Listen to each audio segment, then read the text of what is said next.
Hey, Shalom, Markings, Wakama Kapash, and Jim is London, giving all praise, honor, and glory to Yahweh Bashim Yahushai, Bashem V'chachwadash. I want to give double honors to the elders, the apostles of GMS, and Shalom out there to the hopeful elect pushing his truth and not sincerity. Just back at with another video.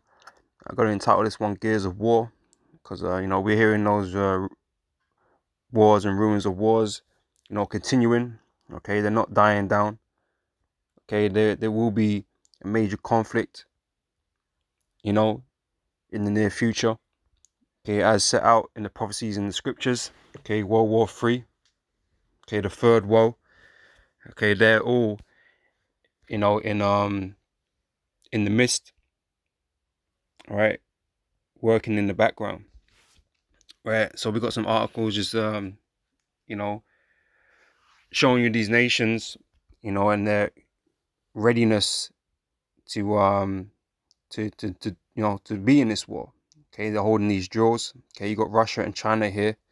This is a whole large scale joint military drills, right? And we know obviously there's two sides to this World War III. Okay, you got America and their allies, okay, which would be NATO, okay, Europe, okay, the EU, right? And on the opposite side of that, you got Russia, okay, being the main protagonist, and Iran and China. So you got big boys on either side, and it's gonna be a deadly, fatal clash, okay, a nuclear clash, okay, between these superpowers. Okay, most notably Russia and China, because just those two, is a force to be reckoned with. Okay, but so is America and NATO. Okay, so there's going to be a lot of destruction going on, but the majority of the fighting is going to take place down there in the Middle East, in the Valley of Jehoshaphat. Okay, because that whole thing's going to get kicked off down there with them Arabs and those Israelis. All right, so because we know just recently Israel was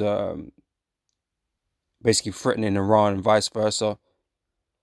I think Iran or supposedly did something to Israel and whatever. So all these things is being cooked up in the background, and it's going to lead to this World War III. So let me just get a little bit of this. All right, this is Moscow, August 10th. What's the date today? August 11th. So yesterday, right? It says Russia and China are holding a large-scale joint military exercise in north central China involving more than 10,000 troops. Russia's defense ministry said on Tuesday. The Sibu Cooperation 2021 drills in China's Ningxia region are being watched for signs that Russia and China are expanding military cooperation as they spar with the West. Okay, i.e. America, NATO, right? Because there's a fight, brewing. Okay, all that we're hearing right now is like like the face-offs, like the TV press before before fight night, right? So they're posing and they're flexing their chest and all this kind of stuff in front of one another, to try and intimidate one another, right? But the fight's gonna happen. The date's not set, at least not at this side of things. We don't know when that date's gonna come. The Lord does. The Lord has already set that date. When this fight is gonna go down. But right now it's a lot of talking, a lot of posturing. But the fight's gonna get made. It will get made. All right, one of those eagerly anticipated fights. It will get made. And that's what we're witnessing in these articles here. Okay. It says Russia's Kommersant newspaper said the drills taking place until Friday marked the first time Russian soldiers would use Chinese weapons. Russia and China have conducted drills since 2005. All right, so they've been doing this for a little while still. All right, 16 years. All right, so we know these Russia's allies, America's allies, and who they're gonna drag into this world war. And this is why it's gonna be a world war, because all these nations have got like pacts and treaties with one another, You know, if one gets attacked, the other one, you know, will come and help, and so on and so forth, right? So it's the same thing, and that's why all these nations are gonna get dragged into this world war, World War V, World War Three. Okay, I was about to say World War V, but but yeah, World War Three. Okay, um,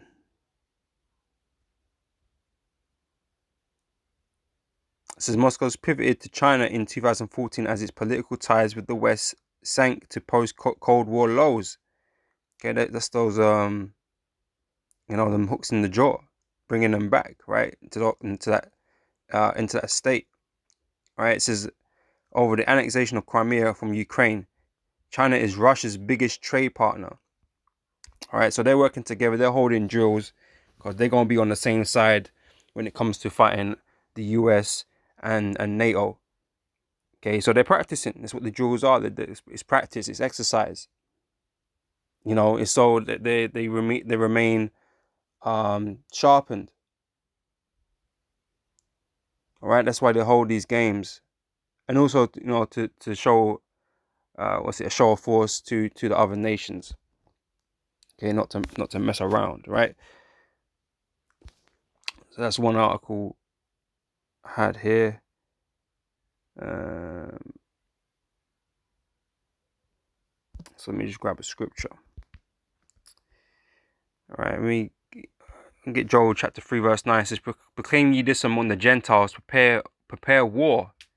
So this is all part of prophecy. These nations are preparing for war, and this is why you're hearing all these stories. This is why, you know, these nations are spending more and more in their militaries, why they're spending more and more money in new technologies, nuclear power, you know, and so on and so forth, right? It's been to build up for this moment in time. Right? It says, prepare war, wake up the mighty men, let all the men of war draw near, let them come up. Beat your plowshares into swords and your pruning hooks into spears, let the weak say I am strong. Right? So everybody's been trying to strengthen themselves, right? That's why they're spending more and more on you know, military assets, right? So assemble yourselves and come, all ye heathen, and gather yourselves together round about, till I cause thy mighty ones to come down, O Lord. Let the heathen be wakened and come up to the valley of Jehoshaphat, for there will I sit to judge all the heathen round about. So like I mentioned, you know, the war that's going to take place is going to be kicked off in the Middle East, and that's where the bulk of the fighting is going to take place, you know, from an incident that's going to happen in that region. Okay, the valley of Jehoshaphat, you know, which means Yahweh's judgment. Okay, that's where that's going to take place in the Middle East. Okay, that's where a lot of the fighting is being done right now. All right, but the world is going to send their armies there to protect their allies. Okay, i.e. Israel, i.e. Iran. All right, so that's what's going to go down there. This is put ye in the sickle, for the harvest is ripe. Come and get you down, for the press is full. The fats overflow, for their wickedness is great. Multitudes, multitudes in the valley of decision, for the day of the Lord is near in the valley of decision. All right, so like I said, the Lord is bringing you down there to destroy you, man. All right, that's the whole purpose of that. Okay, it's part of the judgment the Lord is going to bring upon this place. This is Jeremiah 49 verse 14. It says, I have heard a rumor from the Lord, and an ambassador is sent unto the heathen, saying, gather ye together and come against her, and rise up to the battle. Okay, rise up to who? Rise up to Esau. Rise up to Babylon. Okay, i.e. America. Okay, and their allies. Okay. It says, for lo, I will make thee small among the heathen and despised among men. Okay, these Edomites are truly despised in this world, man. Everyone knows how wicked this man really is and how he can't be trusted. All right. No one really likes dealing with you devils, but they need to, you know, to make those deals and make that money and so on and so forth, and, you know, protection and whatever. Okay, but they know you're the devil, really. All right. It says, for lo, I will make these small among the heathen and despised among men. All right, so thy terribleness have deceived thee, and the pride of thy heart. O thou that dwellest in the clefts of the rock, that holdest the height of the hill. Okay, because these Edomites, beginning with these Americans, man, they're exceedingly proud, man. Okay, they look down upon the other nations. They've set themselves up higher than everybody else. All right, it says, though thou shouldest make thy nest as high as the eagle, I will bring thee down from thence, saith the Lord. Also Edom shall be a desolation, every one that goeth by it shall be astonished, and shall hiss at all the plagues thereof. All right, so like I mentioned, you know, most of the fighting is going to be done there in the Middle East, but America, at the end of it all, is going to be destroyed. All right, America is going to be destroyed by thermonuclear weapons, okay, and that's going to become courtesy of the Russians, courtesy of the Chinese, all their allies, and not only that, these so-called allies of America, they're also going to turn their back on America and shoot missiles on them, okay, to destroy that land of America, because that is the will of the Heavenly Father. That's what's going to happen. Okay, and America is going to become a desolation. All right. Verse 18, as it in the overthrow of Sodom and Gomorrah, and the neighboring cities thereof, saith the Lord, no man shall abide there, neither shall a son of man dwell in it. All right, this is not talking about the actual land of Edom, because we know in the future that the Israelites, Judah, is going to inhabit the land of Edom. Okay, that's going to be their land. It's going to be part of their land, right? So it's not talking about Edom, the original home of Esau. This is talking about somewhere else. Okay, and it's mentioned in the scriptures as many different things, many different names it goes under, but it's talking about the same place. And this is talking about Babylon. Okay, this is talking about America. Okay, Babylon the Great. Okay, this is the land that's going to be destroyed and without inhabitant. Okay, it's going to become a wilderness for the desert creatures. It's talking about the same place. Okay, this is America, right?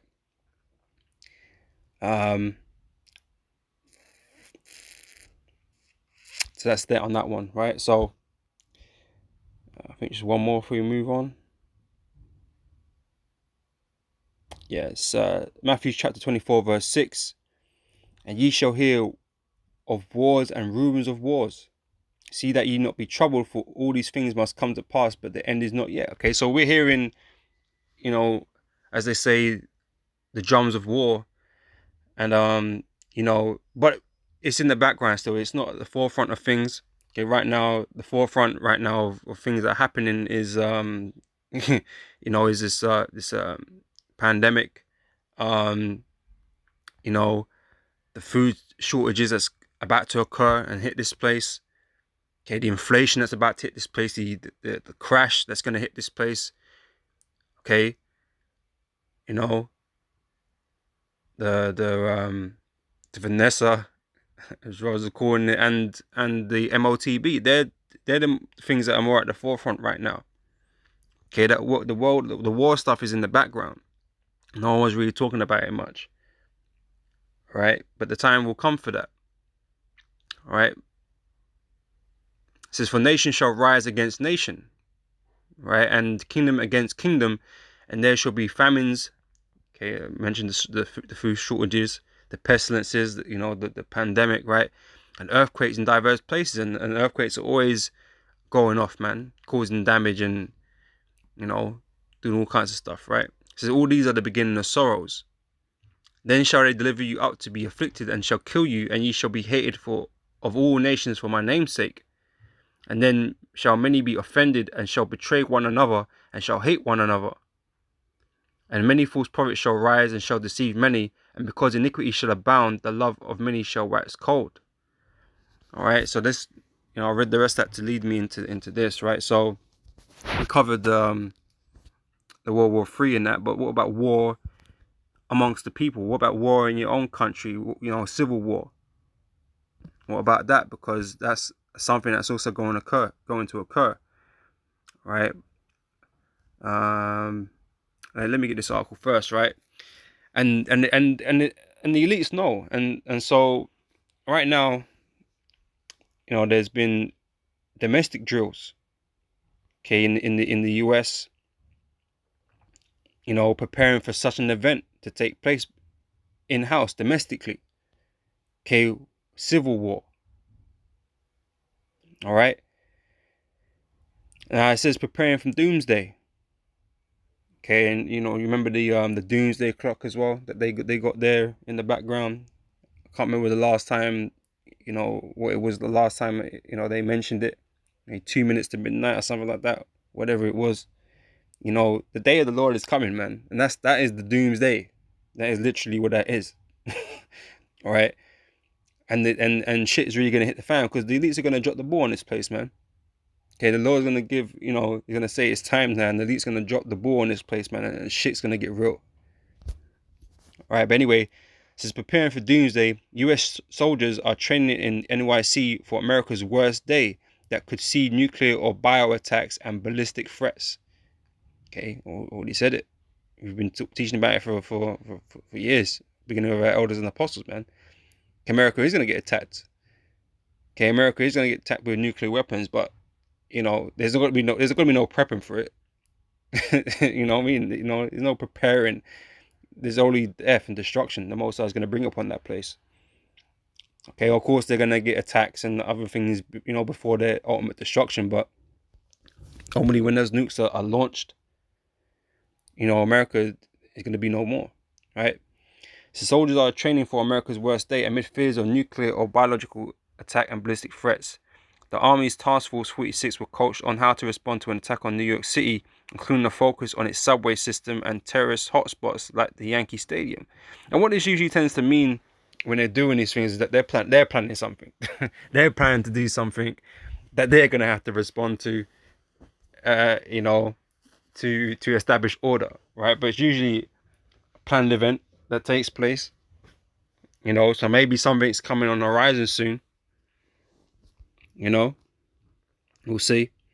So around 170 soldiers from across the country joined forces with the city's police force and firefighters for 3-day exercise on Randall Island last week. Task 46, which was formed in 2013, spent their time practicing chemical decontamination and how to carry out search and rescue efforts. Training included simulated nuclear, chemical, and biological attacks, Army Times reports. Soldiers also worked with rescuing mannequins from collapsed buildings. Says this will undoubtedly be America's worst day. Lives saved are counted in minutes, and the capabilities that the Army brings to bear can save those lives. Let's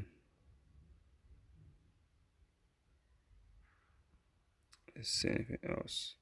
So Task 46, who primarily come from the Michigan National Guard, have in the past year helped with the CV relief efforts. All right, and there's talks, more and more talks of using the armies for more domestic issues. Here in the UK, man, they're talking about enlisting army personnel and trucks to deliver the food, to help with the food distribution, because we have a lack of lorry drivers here to distribute food around the country. All right, so and like I said, they've been involved in the CV efforts and that, in these MAC centers and whatever. So they're being used and they're becoming more visible all the time.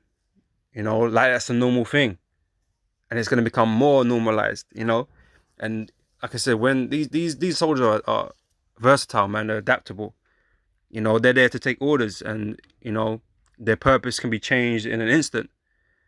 Right now, they're supposedly helping people, get their max, but you put a gun in their hand afterwards, man, and then they're ready to let rip, so, and to control and to quash violence and all this kind of stuff. So they're versatile things, man, and they're going to be used because they're going to be used against the people, man. At the end of the day, these soldiers are part of the teeth of these nations, man, which is part of their might, their ability to use violence. All right, they're going to be used against the people. Okay, because not only this, they're training for this and that, but they also train for civil unrest too. So all this is going to be taking place in the land of America, in all these countries. Okay, and they're going to use their special police forces and their armies, their military personnel to stem the violence. So they're going to put people down. All right.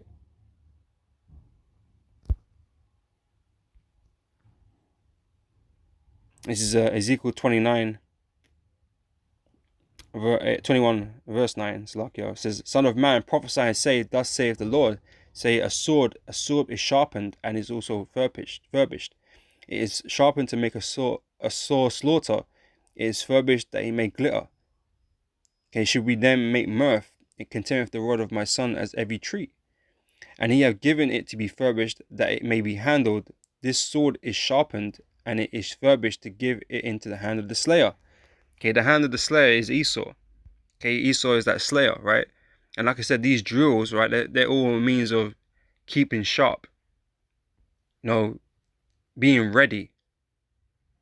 Okay, and it's what it means the sword is sharpened and it's furbished, it's polished, it's being perfected, to cause and to bring this slaughter. Okay, they're being well drilled in dealing with the situation that's going to take place. Okay, this chaos that's going to ensue the earth. All right, so it's all being prepared to be used on the people, because the people aren't going to get out of hand soon, man, because they're going to get fed up with all the shit that's going on right now. Okay, and the things are already going to get worse. So these people are going to get more and more fed up. They're going to get more agitated, more angry, more violent. All right, and that gives the elites the excuse to bring in the military to quash that violence, man. Okay, to quash that civil unrest. All right.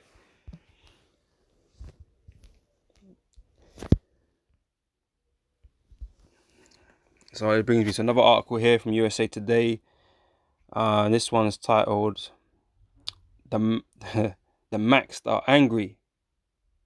All right.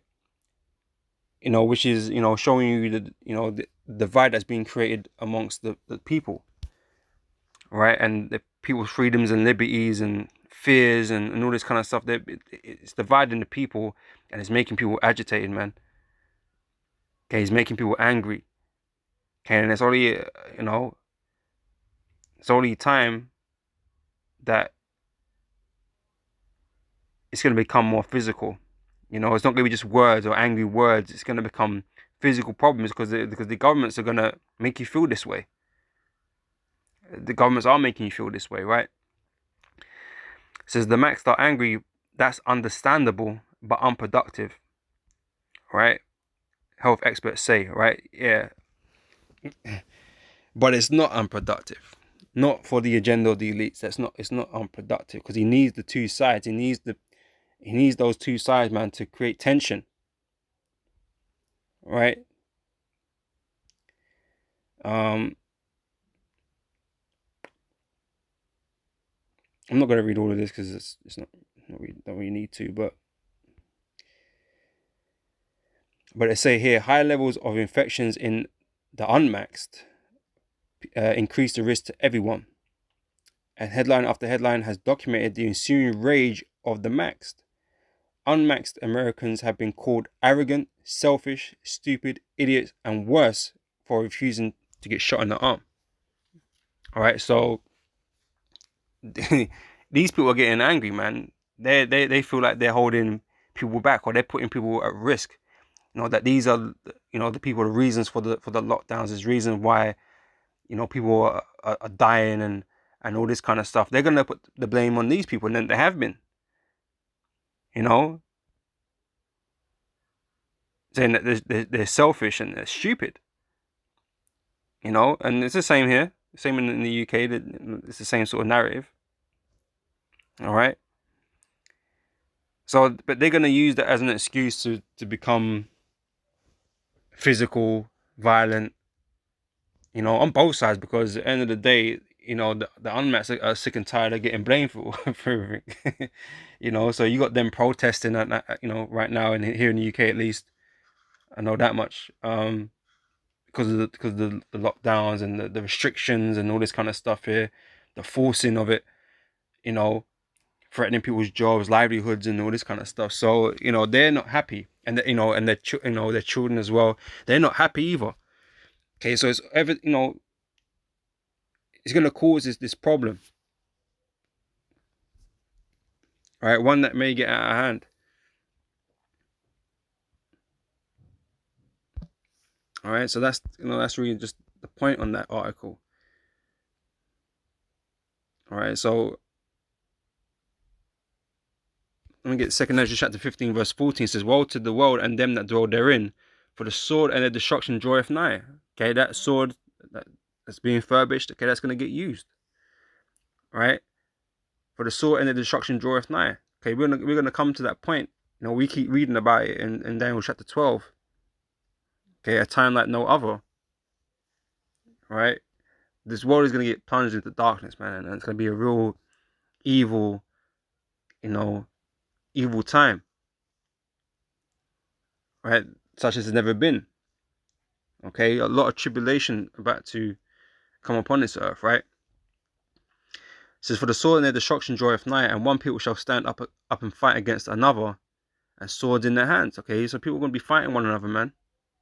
And like I said, more and more problems are gonna come along. It says, "For there shall be sedition among men, and invading one another. They should not regard their kings nor princes." Okay, so the governments and your elites, they're gonna send out the armies and all that kind of stuff, and telling you to stay indoors and all this kind of stuff, trying to enforce things upon you, man, and they're not gonna listen.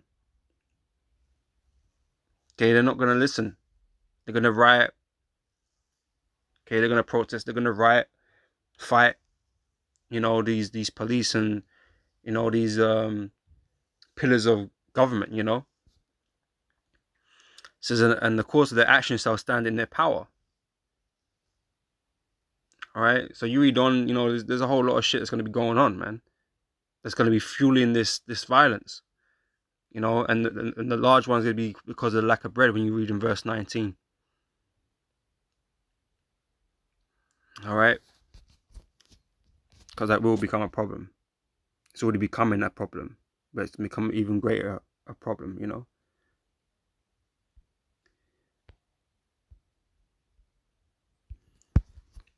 I'm gonna end it up on this. This is Isaiah 19:2. Said, "And I will set the Egyptians against the Egyptians, and they shall fight, everyone against his brother, everyone against his neighbor, city against city, and kingdom against kingdom." Okay, like I said, civil war. This place is gonna get torn apart. Friends are gonna become enemies. Family members are gonna become enemies. That's sitting on the divide. They're being divided. All right, so the spirit of Egypt shall fail in the midst thereof, and I will destroy the counsel thereof, and they shall seek to the idols and to the charmers, and to them that have familiar spirits, and to the wizards.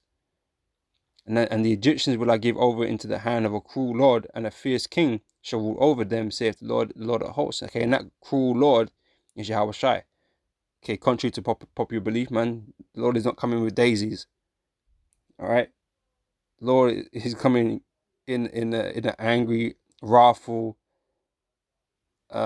presence, man. That's how he's coming. He's going to come with cruelty, because he's coming to judge the earth. Okay, he is coming to judge the earth. Okay, so he's going to come cruel. Obviously, he's not going to be cruel to everybody, but the majority of people are going to be going to get that cruelty, man. All right, the elect are going to be all right. Okay, they're going to be delivered. Okay, but that is a very tiny portion upon the earth. All right, that's a tiny portion. Okay, of Israel, by the way. So that lessens your chances. All right, but these heathens don't have any chance of being saved, but the Israelites do. All right, but yeah, they're going to be the Egyptians, okay, which represents Esau and those that are down with Esau in his system. Okay, they're going to be handed over to a cruel Lord. They're going to be handed over to Yahweh Shai for their judgment. All right, but ultimately this world is about to implode, and these people are going to rise up and fight one another. Okay, the nations are going to fight one another. Okay, more hell is about to be let loose upon the earth, man. All right, so it's just a matter of time.